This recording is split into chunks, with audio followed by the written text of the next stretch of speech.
Hi, everyone. So excited to be here, especially with my two wonderful co hosts today. We've got Karl Dakin and we've got Khan, who is with us, and very honored to have Khan. Khan's been out of the country a little bit and doing a lot of international things. So I can't wait to catch up. And for everybody out there in the audience, the word of the day is value. If anybody's got any thoughts or suggestions and want to share them, feel free. We depend on comments to make us relevant, keep us going in the right direction, and hopefully create some wonderful takeaways you can actually use and get benefit from. So, with that, I'll start out with Karl. Karl, love to hear what your thoughts on value is and how do you bring value to the marketplace? Well, value is very important in what I do. As I work with different people, groups, organizations to raise funding, we're trying to commit or demonstrate to people that we have value, but more importantly, we're going to grow value by combining their investment with a particular group. And this increase in value hopefully will appreciate the investment, will cause a return for the investors, whether it's monetary or non-monetary. So value is always present, but we're always distinguishing between where we're at today and where we may be in the future. And then this is potentiality of value is kind of the question that's always on the table. Okay, very good start. Khan, same question. What's your thoughts on value and what value do you bring to the marketplace? Hmm. Great question to start off the week. I really love it, Don. I like what Karl said, and I will add a little bit of math to the front of our week right now. When I work with a lot of my clients that happen to be primarily service oriented businesses, but also more so lately product development, product delivery companies, it's the same thing. Why? Because the equation is simple. When we can deliver above people's expectations, they perceive value. And value is truly in the eyes of the receiver.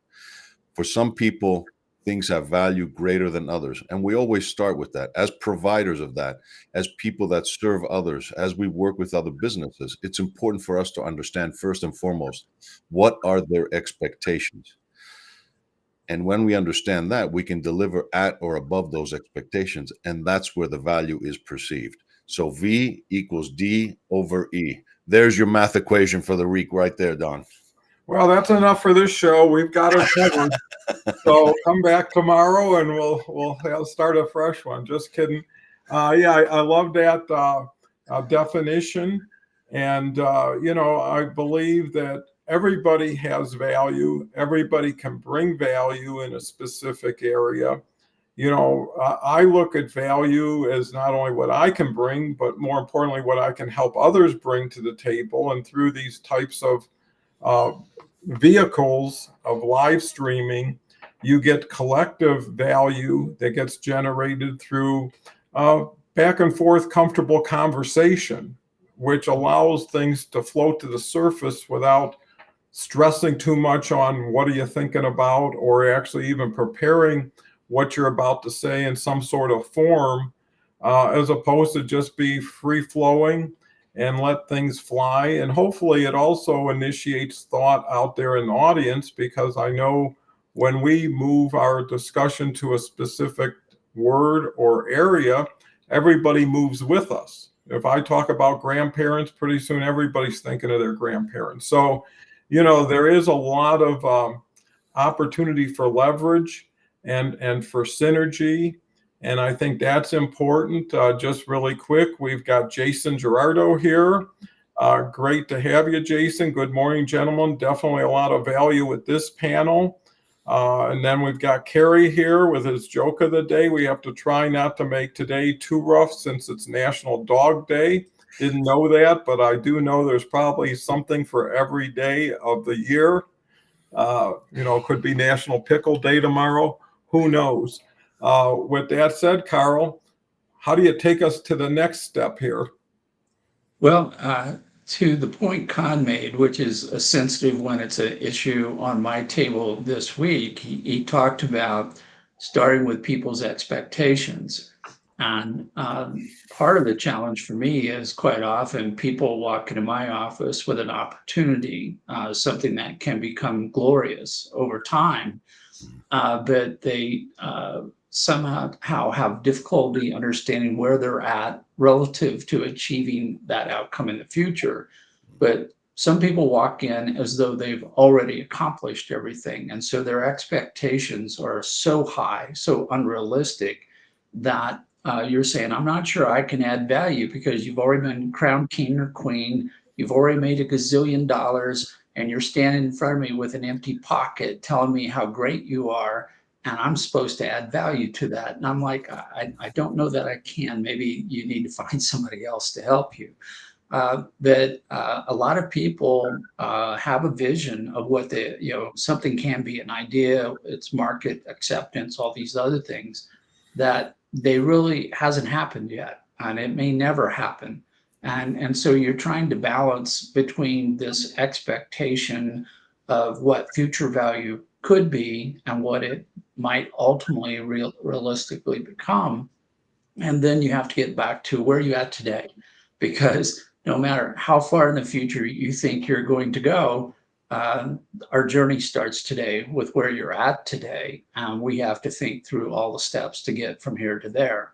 And so the value I sometimes bring is in adjusting the expectations down to reality. And it's not simple, and it's usually a painful process, because we have to recognize that there's lots more work to be done. We're not done yet. It's not going to happen naturally. We're going to have to work hard to get to where we want to go. So let's get to work. But what are the things we need to do next? Good points. Going back to Con, when we're discussing value, how do you bring it? And we talked about that a little bit, but how do you enhance it and continue it going forward with different individuals or groups and organizations? Well, I want to take what Karl said, Don, and kind of keep moving in that thread, pulling on that thread, because so much of what we started talking about is perception. Expectations come from perceptions, because that's somebody's reality. Whether they think they've arrived or they think they never will, these are perceptions. And sometimes they come to us not just for our expertise, but part of that expertise that they want to access is the fact that we will have some honest conversations with them, or as I call them, hot conversations, which stands for honest, open, and transparent.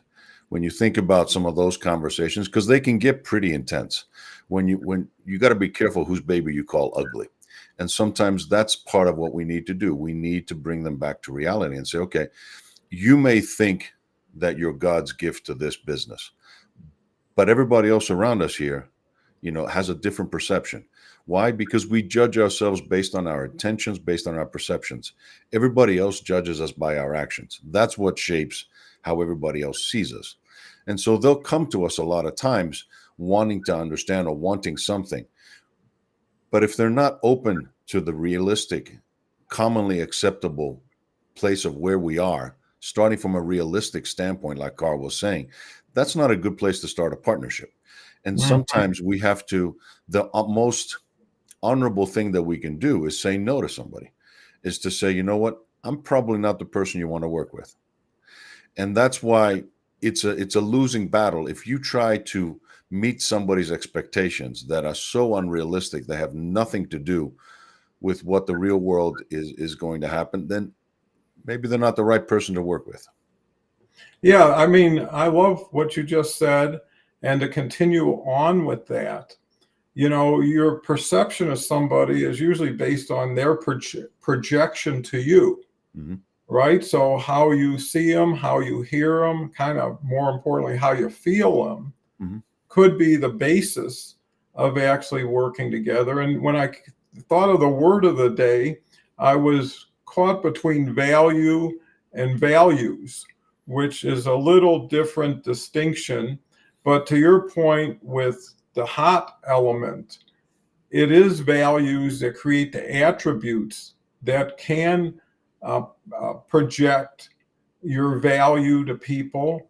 Mhm. And I think another element, especially when you're working with people, is time and cost efficiencies, Yeah. right? So everybody wants to know how long, how much. And again, that's where the expectation gets built in. Typically, most people don't know your process or the process, and they're trying to match an answer with a definite question, but they're already with that you may not be aware of, or now you need to overcome in order to win their confidence and trust. Well, we've got a new individual, not new. I've interacted with Leanne in the past. She's here, and I just happened to look at her profile. Very interesting lady. Co-author of the #1 international best-selling book, Rattled Awake, blogger, and diabetes care and education specialist. So thank you for joining. And moving over to Karl, how do you now see value? Well, value is something that a person attributes some need or benefit from. So I appreciate a roof over my head. There's value in that. I like to be fed. There's value in that. Uh, and as Khan pointed out, everyone's value measuring stick is different because it's custom personalized to themselves. And as a result, what may be of high value to one person may be absolutely worthless to the next. And so as we're working with people, we need to understand what they value. And when we build a relationship, we have to understand the value of both people in the relationship and whether there's enough commonality or an exchange of value to represent an ongoing relationship over time. So this is what I work with when I have a business that's trying to raise money from an investor, is we're trying to go, was there even a reason for you two to talk to each other? Because if you have two totally different values that you're pursuing, there's no reason to have a conversation because there's no match, there's no crossover. So as we work through this process, everybody needs to understand who they truly are and what they want to be tomorrow, because this is where they're asking people to join them in a journey on an adventure that's going to move into the future. And there are certain people who will love to get into a new adventure. There's people who say, no, I'm fine where I'm at. Or they're going, yes, I'd like an adventure, but I don't like your adventure. Nothing against you personally. It's just not my values, not anything I care to know more about or gather or collect or aggregate, whatever term you want to use on value. So it's a matter of coordination, communication, working back and forth to make sure that there is a basis for a relationship if we're talking about two people moving forward instead of just one. And since almost everything I know of requires two or more people to get something accomplished, we're typically going to be talking about more than one set of values. Well, it seems like we're moving into a little bit of qualifying, which is important, and qualifying both parties together, not just yourself in relationship to yourself, but to someone else. So, Khan, how do you take what Karl just said and make it even better? So, Carl's comments made me think of the relationships that we have and how much we value each other. And since our new friend Leanna is here with us and we're talking about books, it made me think of the recent book that I published, The Engagement Blueprint. And we talk about how people can feel engaged in their workplace. How can they contribute their best? How can they feel like they're part of something special? And one of the key drivers, one of the main drivers, the 4 drivers of engagement is helping people feel valued. Mhm. And when companies talk about people being our greatest asset, they talk about valuing them. However, most companies really don't follow up their talk with their actions, or at least it's not perceived that way by the people that work there. And when I talk with CEOs and C-suite leaders, and their intent is to really reach everybody in their company and be able to kind of convey that value, but they can't do it alone. And so the important thing for them to realize is that they have to first and foremost value their frontline leaders, their managers, the people that are the team leaders in their organization. They have to show value to them and show them how they in turn can show value to each employee that works with them. And in many ways, there are certain things that we look for. When we talk about helping people feel valued, it starts first and foremost with creating a safe environment, physically safe, emotionally safe, psychologically safe, and be able to be in an environment where you don't feel you're going to be threatened or chastised or fired. And you see it now that the market is tightening up again. A lot of that fear-based leadership is coming out. People are getting desperate and they're starting to threaten people with their jobs. They don't perform, or if they don't do this, or if you don't come back into the office, if you don't stop working this way or that way. It starts with making people feel safe in that environment. And it continues with helping people feel respected, both because we should be respecting each other, period, but also respect those that are performing well. Demonstrate that, act on that, whether it's through a thank you, appreciation for what they're doing, a bonus, a monetary thing, a promotion, whatever that is. Show your respect and appreciation for those that are going above and beyond. Otherwise, everybody's going to be mediocre. And then beyond that, keep that gratitude going. A thank you goes such a long way. Both of you know that very well. We thank our audience every time for them being here. And that shows how much we value them and how much we appreciate it. And then keep going with that piece and saying, your time. People are giving us their time by watching. That is, to me, a sign that they value what we have to say, because people's time is something they can't get back. It's something that has tremendous value. And when they offer that to us, their attention, that's key. So when I, as a leader, offer my undivided attention, when I'm present with the people that I lead and I'm working with, whether it's my clients or my employees, that says something. I'm not fidgeting with my phone. I'm not looking around. I'm not being distracted. That shows people that you value them. You listen to them. You understand them. You're present in the moment, and that conveys value. So safety, gratitude, respect, attention, all of these things that we keep going show people that we value them. Yeah, those are wonderful distinctions. You know, what brings to mind is having a servant or service mentality, right? You may be an authority or an expert or a well-recognized, renowned, whatever, but it's all being able to meet people where they're at and to respect people for who they are and what they are. And if you're coming in as the expert or the facilitator or whatever it is, it's because they know they need something.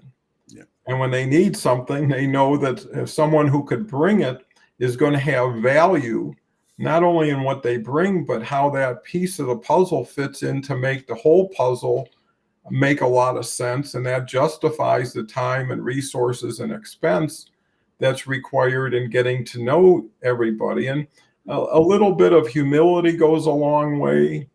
A little bit of being human, meeting people personally and not just professionally, even though keeping it professional. But, you know, to Khan's point, I think people want their voice heard. And when they're recognized and appreciated, you know, what I found in most cases, the number one motivating influence in an organization is recognition. Right? People being able to recognize people and hopefully in front of the people they're with so they can get the respect and appreciation and hopefully motivate them to continue to bring more value by the modeling that the leadership or the people that come in can bring to the table. You know, so there's a lot to it, which lends itself to a lot of opportunity to it. Yeah. You know, it's not so much what we bring, it's what we allow other people we're working with to bring to the table. Because one day we're gone, they're still there.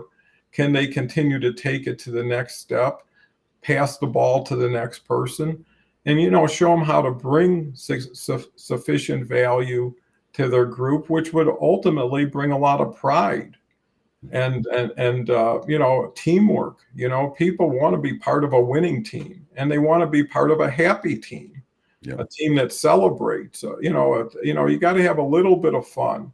not too much, but a little bit to take the edge off, show you're just a good person who likes a good laugh like anybody else, and also the ability to give it as well as take it. Mm-hmm. And there's a lot of people who are great at sharing information, but not receiving information or not receiving it in the way it's given. And I think people have to get grounded in order to meet people on the ground level. So with that, Karl? I'm sorry, Don, did you say something important? I was on my phone. No. No, it's interesting. As Con points out in his book, great book, everybody should read it. It's available also on Kindle for those of you who are digital oriented. This interaction with people is important in the relationship. And as you mentioned, Don, it's a give and take. It's a listen and talk. It's not always, it can't be one-sided or there's nothing there. I posted in my newsletter yesterday the question of whether you could have more entertainment investing in a business than watching a football game. And I was using all these comparisons with the sports because a lot of people, when they talk to investors, they're saying, I want your money. And the whole focus is on the check, it's on the money, it's not on the investor. And they're not thinking about all the other things that an investor can do within a relationship to advance that particular business or project. And there's a whole range of things I discussed yesterday where they could help promote the company, they could be a spokesperson, sell products. They might chip in and work in a soup kitchen together and supporting a local charity. All these things are ordinarily outside of the investor relationship because people don't even begin to consider that the investor is a person. They have more to value to bring to the table than just their checkbook. And in many cases, what they can bring to the table in terms of value is greater than their investment. I could have somebody make a $10,000 investment in a business and go, great, we've got $10,000. But if they introduce me to a customer who makes $1 million purchase, guess which one is of more value? It's the introduction, beyond that. Or if they make an endorsement of a product or a service that's seen by thousands of people, all those people can become customers because you've got a personal endorsement that's there. There's so many different ways that a person can bring value within a relationship. And unfortunately, too often we slot people into a label and go, here's who you are, here's what we expect from you. And we don't think to ask, we don't think to provide the infrastructure, we don't create the incentives to engage that person to be all they can be to make the relationship all it can be. Con? Oh, I love that because that is hitting it right on the money. No pun intended there, Karl. And and you realize that, beyond the investment, beyond the money, there's a person behind that. And people have the ability to choose and pick where they invest their money. And sometimes it's those intangible pieces, the stories. There's the numbers, and then there's the story behind the numbers that we need to look at, because how we get to certain things is so important, because that reflects what we value, what we think is important. And even in those relationships, when we deliver, Karl, what you're delivering is above and beyond just a transaction. And it's an experience that goes well beyond that. And that's what people need to realize. And even when we come to the table, if we are the servant leaders that are there intended to provide something, we need to understand what is it that is important to the other person. I mean, we talk about the expectations, but to me, even managing those expectations, Karl, to come back to something that you said earlier, it's about truly understanding and helping people prioritize those things. I mean, when I look at things, simple delivery model, and I say, okay, I can give you one of three things as the most important. Either the scope of work that you want from me, the timeline in which you want me to deliver it, or the cost. It's that better, faster, cheaper thing that everybody wants. And you look at it and you say, okay, which one is the most important thing to you so I can manage to that expectation? Because if you tell me it's the scope of what you want me to deliver, you have to deliver all of these things, then when I make decisions, I may sacrifice other aspects, whether it's I take a little bit longer to make sure that I deliver that, or it might cost a little bit more to get exactly what you're looking for. And then respectively in the others, it's the same thing. But when we make a commitment to somebody to deliver to those expectations, it's like a contract. Our word can be our bond, and people need to understand and hold that, because at some point you're going to have to make choices, tough choices about which one you're going to focus on. And as long as we're on the same page of what's important to you, I can deliver to your expectations so you can understand the value. I mean, we all are willing perhaps to pay a little bit more to get what we want, or to rush things a little bit, knowing that it might not be perfect, but done is better than perfect right now. Whatever it is that's our priority, we need to understand that, because a lot of times we try to deliver based on our priorities, not theirs. Yeah, great point, because unless you fully understand what's behind the interest or question, you tend to take naturally whatever's provided to you and draw your conclusions. And maybe, again, that person who you're talking to is a disadvantage because they don't know your capabilities. They don't know what you can offer, and they don't know who you can work with to help them support what you have to offer with them. The other big thing, and you mentioned delivery, is how do you infuse something within that person going forward, or that organization, and see it have some mileage to it, gain some traction. And again, we're talking, short term versus long term. Maybe it's a fix and not a solution. Again, depending on someone's position. Maybe someone's going to sell their company in 2 months and they're not going to make a big capital investment right now that they can't see. Right. And I think also, what is everybody's prior experience? Because that's going to predict, you always hear, well, I did something with somebody just like you, and this is how it worked out. Well, now you've got an obstacle to overcome that you had no responsibility for, because Jim didn't treat you right, and I look like Jim and I talk like Jim, then maybe I am like Jim. But that's the other half of it, is the value you bring has to justify the value you receive. Right? Just because you can do it doesn't mean you should do it. And if you're, let's say, coming from a level of abundance and you get to pick and choose who you work with and how you work with them, you're less inclined to get caught up in scarcity. Well, it's a big money thing here. I can make a lot. And to your point, that might be one of the 3 criteria that isn't your highest priority at this point. Depends on your position in your career. If you're just starting out, you've got a whole different agenda than if you're just finishing up, right? Because you're in the learning phase, the growing phase, and you're probably less valuable because you haven't had as much seasoning or experience or networking. And I think that's where everybody's got to get right with themselves and understand that some things are pushing it too soon or taking too long. So, Karl. Yeah, I think that this is not only you have to be careful about setting other people's values on other people and setting expectations, but you also need to understand what they don't know. So we got into a conversation last week with one of my groups about, well, when you do this, go ahead on post on LinkedIn, be sure to make a comment. And suddenly we realized that we'd lost half of the group are going like, what do you mean post a comment? How do you post a comment?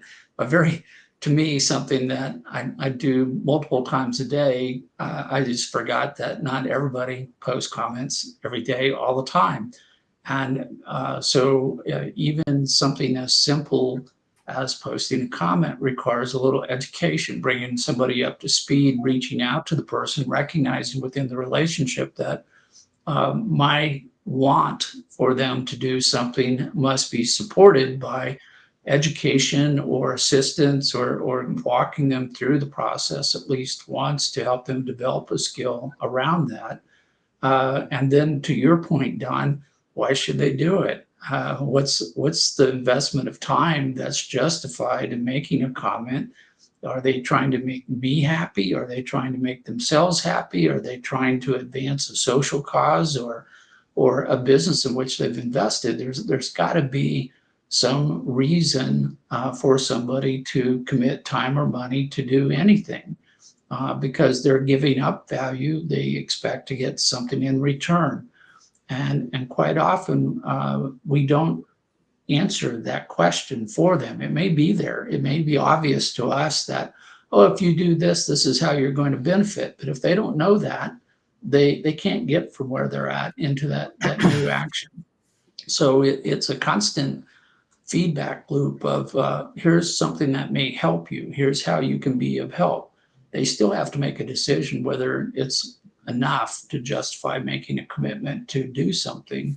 But we have to be sensitive to what value it creates for them if we expect them to do anything at all. Great points. Con? See, I love this because it illustrates how much of a servant leader Karl is. And when he works with his groups and he's coaching and mentoring others, he doesn't try to show off how smart he is, but rather he positions It's himself. pointless, but we'll skip over that. Well, but you put yourself in the position of the guide rather than the hero of the story. You don't try to make it about you. You don't try to position yourself from there, but instead you're willing to step into the other person's shoes and show empathy and respect for where they're at and really say, okay, well, if this is where you are in your journey, let's start from there. You're not expecting them all of a sudden to be where you are, and you're not trying to make them feel bad because they're not you. They're coming to you because they see the value in your mentoring, in your coaching, in your leadership from that perspective. And even your clients, they come to you because they appreciate your style as you guide them to the best options, whether it's you bringing the person that needs the investment or the investor. And that is a skill set, my friend. That is something that really is appreciated by so many that you work with because exactly you bring that value to the table. And that, like I said, that goes beyond the financial piece.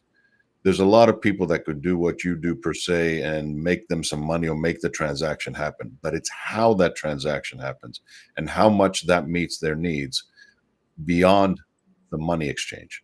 That's the true value. That's where the magic happens. Well, when you bring value, you're actually becoming a change agent for the group or the individual you're working with. Part of that responsibility and accountability is how disruptive or not disruptive your change is, right? Because not everything is just add something and it just fits in perfectly and it brings value. A lot of times you're dealing with legacy issues that may have worked or had a reason a long time ago, but for whatever reason was just integrated into the overall model of whatever it is and taken for granted. And, change is hard, and disruptive change is even harder. I used to always have people come in telling me how they can save me 3 cents on MasterCard or a nickel on my electric bill or phone bill. But if it was at the expense of everybody having to learn new ways of doing things, again, it's a risk-reward equation. And being able to understand that, because, in good conscience, why would you charge somebody a lot of money if there wasn't a lot of net benefit? It's like, it looks like it just was, but it's a newer model or something. Well, that's incremental change. And why would you want to be in anything incremental? Because first of all, it's not going to be a long-term benefit when someone pays a lot of money over time and sees marginal improvement. You're not going to get referrals, and it's too small of an area. There should be enough opportunity that even if you get half of it, it was more than worth the time and trouble. And who's not to say, well, that was the first stage, right? And the second stage is now building on the foundation we just put in place. With that, want to recognize Kelly. It took me a little while to understand, but it was like a puzzle where Kelly always says y'all. And she always has her face fuchsia flower shape emoji that goes with her. So thank you so much, Kelly. Kelly's here every Thursday, has been for the last 19 months. And Kelly is just an exceptional colleague and connection on LinkedIn that I really would promote anybody to reach out and understand and appreciate Kelly's great value. Second comment from Kelly is so many fabulous takeaways right there, Con. And Kelly's coming through YouTube after sharing that there is some issue with LinkedIn. And one thing I will say as an aside, I put a help request in for Restream, and they followed it up and they identified that there was an issue on LinkedIn side and it just communicated yesterday that they're working on it. So, I think that's a lesson to be learned, is when something's confusing, reach out to whoever it is that confused you. There's only so much time you can figure it out on your own, and why bother when you can buy some vowels before you solve the puzzle. So, a little bit of this applies to a lot of everything else too. And again, where are you? What are you looking for? And how happy are you? I think happiness is a good gauge. If you're dealing with somebody who's totally frustrated, disappointed, had to be there yesterday, that's what you're walking into. Are you talking about me again? Almost. Karl, you can take it from here. Yeah. No, a quick tip on that, Don. If you go to Don's profile during a show and it's not showing all these talking heads at the time, you can go down to events and it'll list out all the events Don has, and today's event will be there, and you can click through that to get to watch the show on LinkedIn as we continue to work with and through all of the different challenges we face here. But no, I'm known by people who go, Karl's the most patient person I know. And the next person goes, he's the least patient person I know. Because I'm always trying to figure out the quickest, fastest, cheapest way to get there, because that's to the benefit of my clients and moving projects forward. But along the way, reality has to temper all these activities and going, well, this may be the fastest approach, but it still may be a crawl. And we have to sit there and just say, yeah, we're moving as fast as anybody possibly realistically can move forward. And that's going to have to be good enough. Even though then we'll go back and still keep looking for ways to accelerate everything. So it's very important when you work with other people to understand that everybody has their own speed to learn, listen, talk, communicate, engage, because they're all driven by their own personal life, everything that's impacting them outside of the relationship between you and them. And a lot of people, you'll have a health issue, something in the family, something in their business isn't going right. And these are sometimes referred to as distractions unfairly, but they're just part of the life. So you get used to working with and around these things, and that becomes part of the reality. So you say, okay, are we moving as fast as we can? If not, it's probably because you're not empowering everybody in your relationships to be all the things they can do. If they don't have the tools, they don't have the experience, the background, the knowledge, then help them with that. If you want to be better, help them get better. And if they're been helped as much as you can help them, then you're going to accept that as a reality and you're going to move forward with that, such as it is.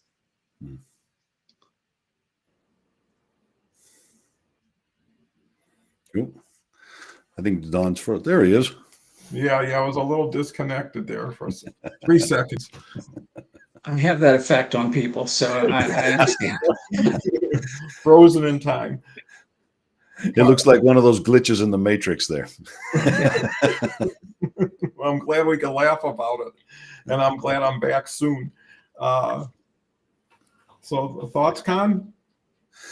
Yeah, it's a lot of the things that we're talking about, whether it's, how do we exceed people's expectations, or how we do that, or how we make the most of the relationships around us. If we want more from people, let's give them more. If they have the willingness to contribute and they don't have the knowledge, let's help them gain that. So I love a lot of the stuff that we're talking about here. Great points, Karl. It also makes me think that, a slightly different direction. The things that we value tends to come also from how abundant something is. It's easy to take for granted certain things when there are in abundance, but when you don't have a lot of it or enough of it, you tend to value it a little bit more. We look at time a lot differently now than we did when we were much younger. When we look at our health a lot differently than when we did when we were a lot younger. We thought we had all the time in the world, that we were invincible. We looked at a lot of things, but now we start to appreciate. We look at relationships differently because, the good ones we truly value, the people that show up for us. So value is also correlated to the scarcity or abundance of certain things. And if you're blessed enough to have a lot of good things in your life and you value them and you appreciate them, then hopefully you get more of that. Yeah, those are great points. And, one thing that, to your point, as far as having gratitude, appreciation, is having a low bar towards personal satisfaction and happiness can go a long way. Knowing what is important, knowing what you can depend on is value in itself, right? Because the people who don't show up aren't really the people. I mean, they were the people when it's sunny, you'll always see, but when the rain clouds start coming in, they start to depart. And, I think it is a continuum from a standpoint of what is satisfying to you. It's not what you do best, it's what you enjoy doing best that makes the difference, because it's who you become with what you do. And if you get better for it, well, that's a compensation. If you're learning as much as you're sharing, you're a double winner. Not only are you getting compensated for your value, you're receiving value from the person you're working with. And that's where significant value comes in. And when people see that, what most, let's say, individuals are looking for is who can make me better, not who's better than me. Right? Because whatever Karl or I or Con knows or can do, we can transfer as much as possible. But again, what can we instill in someone who can make them better than us? Because if they're taking us and then adding them, there should be a premium value than a direct value based on that. And getting to know people, communication is key. When someone got confused but didn't tell you till 2 weeks later, well, we discussed this. Well, I didn't quite understand it that way, or I didn't understand it all, but I thought I would let it fly. Well, that did both of us a disservice, right? Because right there and then, and that's really the key. It's not so much what happened. When did it happen? When did you report it? When did you discover it? If I'm taking inventory of someone's warehouse and I see a ton of shrinkage going on or issues like that, and it may not even be my area. It may not be what I was brought in for, but it's like, I wanted to share this with you, and people to kind of come clean early. At least you may not know what the result is, but you know what the intent was, and that's important, because so many people say, you hear things, but you don't understand what they just said. Or if you do know what they said, you don't know why they said it. And consistency is key, because no matter who you're dealing with, if it's this, and all of a sudden it's that, and it goes back to this, well, where did that show up from? And what is that telling me? And sometimes it's just the perception is based on the sensitivity. At what point does something make you like, I gotta wonder about what just happened? Or why did it happen? Or how did it change so quickly? And I was just here last week and everything was comfy, cozy. And now today everybody's going nuts. Was it me? Was it them? Was it an outside party? And I think that's the key. If you're going to join a team, you got to be part of the team. And that goes both ways. You got to contribute. You got to be thinking about them after the fact and in anticipation of seeing them again. And becoming a friend in a professional sense goes a long way.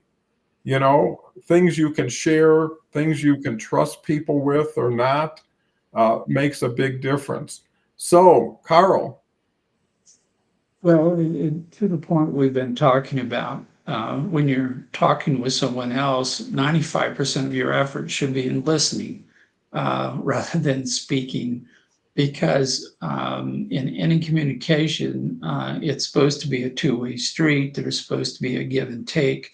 And if you're talking without listening, then it isn't communicating, it's preaching, it's sermonizing, it's lecturing, which are one-way monologues. So when you listen to someone, you're also looking to determine, did they hear what you said? Did they understand what you said? And you get to a point where you start giving pop quizzes along the way where you go, so how do you see you're going to be able to do what I just asked you to do? And they give you a short answer, and you're listening really carefully now, because if they give you the wrong answer, you go, they didn't understand what I said. So as you go along, you get better at anticipating whether a person does understand what you're saying. Did their eyes glaze over? Did they not react at a point? And I throw in little bumps along the road where, so I intentionally provoke a response that helps me understand that they're listening carefully, or they understood what I said. They know what they need to do next, or they understand the urgency, where they fit into the scheme of the strategy, how they contribute to the team. If I'm not getting the right responses, then I know I'm going to have to slow down or stop, or we're going to have to get some affirmation or commitment that they're going to contribute to the team, because if they don't do their job, then the entire team is affected and the entire goal may be put at risk. So it's a constant sense. Oops. Well, yeah, Karl's right here. So I get to switch positions with Cohen, so now I feel smarter being on the other side of the screen. Old Houdini routine. Yeah. Oh, was that a bait and switch there? I see how that is. Yeah. So when people vote, rewards at the end of the program, they're going, I want to give money to the guy on the right side of the screen. I now know I'm in the right place. No. It's me that's on the right side of the right hand of the Don now. Well, I think what Karl said, and I'll switch it right over to Cohen, is, are you really having a conversation, or are you into convincing? And when people spend a lot of time talking prematurely or preemptively, it's trying to throw enough in for persuasion instead of understanding at times. And sometimes the person you're trying to convince is yourself, right? Because you don't have the confidence or the experience, so you're trying to overdo it or overwhelm someone. And it's a much better practice to, walk in their shoes, switch the table and say, well, if I was in this person's position based on this person's needs, how would I be feeling? Right. And I think that's important. So, Cohen. Yeah, it brings me to the conversation that we had off air before we jumped on and we went live, where I was sharing with you guys that I recently started engaging with a new client. And one of the things that they wanted me to help with is exactly what I was talking about. How does the senior leadership team, the C-suite, be able to work through this group of team leaders and functional leaders and frontline leaders to get to the rest of the organization, and really be able to offer them value so they can become even more value add to the organization. And much of that, I could jump in and offer a solution and then try to spend time convincing them that this is the right solution. Or the option that I chose was to really sit down and interview all of these different people and understand what they want out of this, what their expectations are, what would have value, what do they perceive as value. And really, that is a longer way to get there, but it is a much more, to me, significant way. Because if I can truly identify what my target is, what I'm trying to accomplish, what is the most important thing to them, to each one of them, and then collectively, then it's a lot easier for me to deliver to that. I don't waste energy and time trying to do 50 different things and then convince them that this is what they wanted all along. No, it's a lot easier for me to actually sit down and ask the right questions to get to the better answers. And then from there, be able to execute and deliver what I need to deliver. That to me is an example of what we, as providers, as professionals, we should be doing at all levels, whether it's in any sort of relationship, professional relationship, if I'm a leader working with my team, if I am an independent entrepreneur providing a service to somebody, if I'm in a relationship with my wife, I can deliver all day long the things that I think are important. But you know what? Maybe that's not what she wants.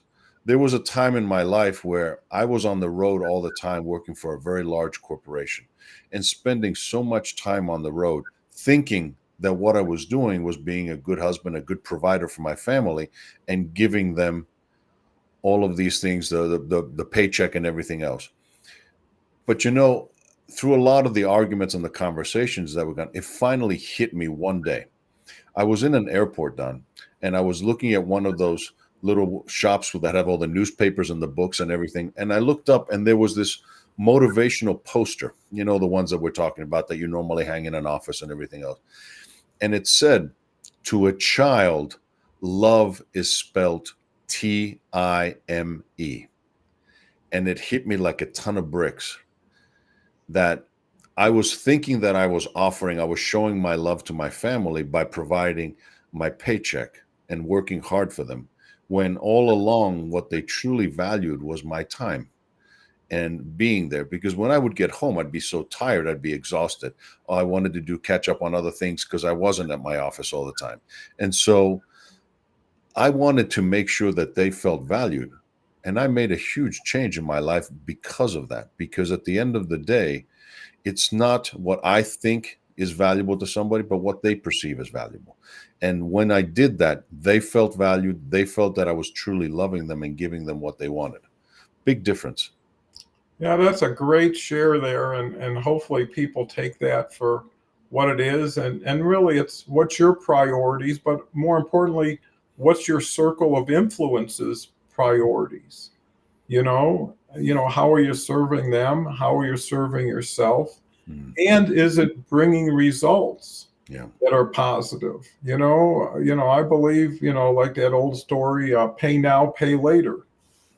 And it's a lot less costly if you put your time into maintenance and support versus into fixing something.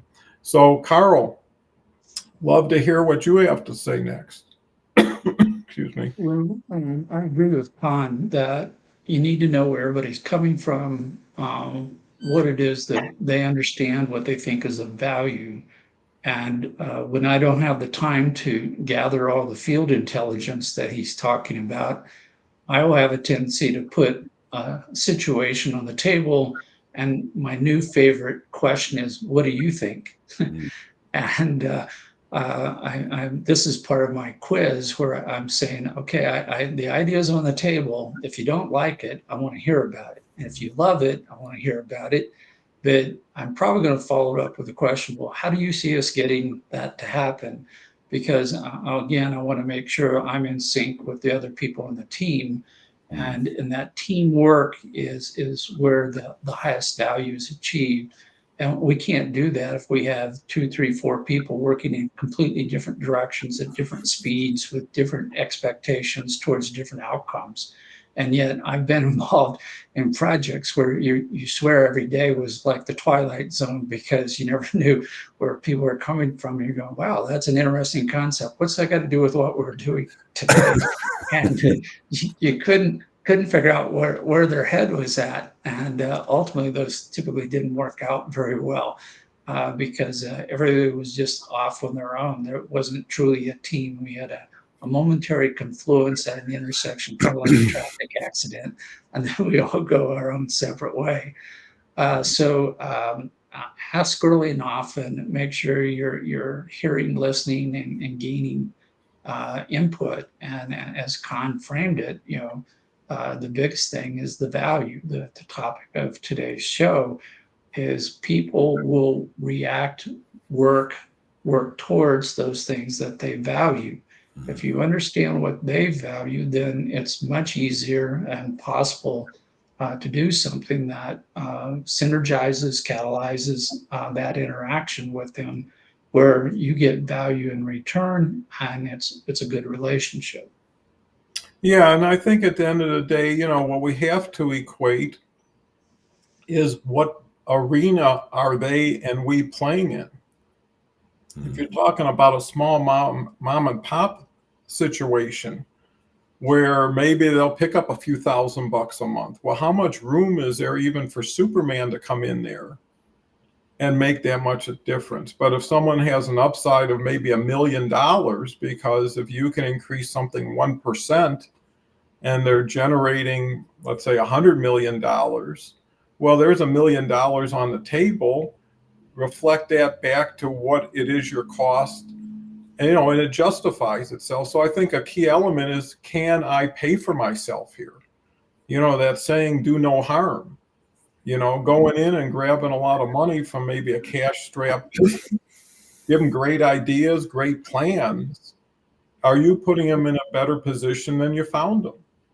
And there's an honesty factor to say, they'll never know, or hopefully it may happen, but and you decide, hey, why not do that with someone? And maybe they'll have a different interest, because I've dealt with people that have enough money, they don't care. It's a principle. It's just, or they like it and they want it. And it's okay if they spend more than maybe they can justify it. And that's where that conversation comes in with the priority, what's important, why. And once you have that direction, it's like, okay, now I can justify it. But by being out there just to say, well, here's what just like anything else, here's the side effects to what the treatment is. If you can justify it and appreciate it. And the other element is, where you start isn't where you end up finishing. And there has to be a trust factor to say, if we walk down the road together and it starts to wind, we'll wind with it. And hopefully we'll find out together, by working together, better ways of doing it than I could have ever discovered right at the get-go. And it takes the pressure off. And I think people don't like pressure. If you force something, it's never going to be natural.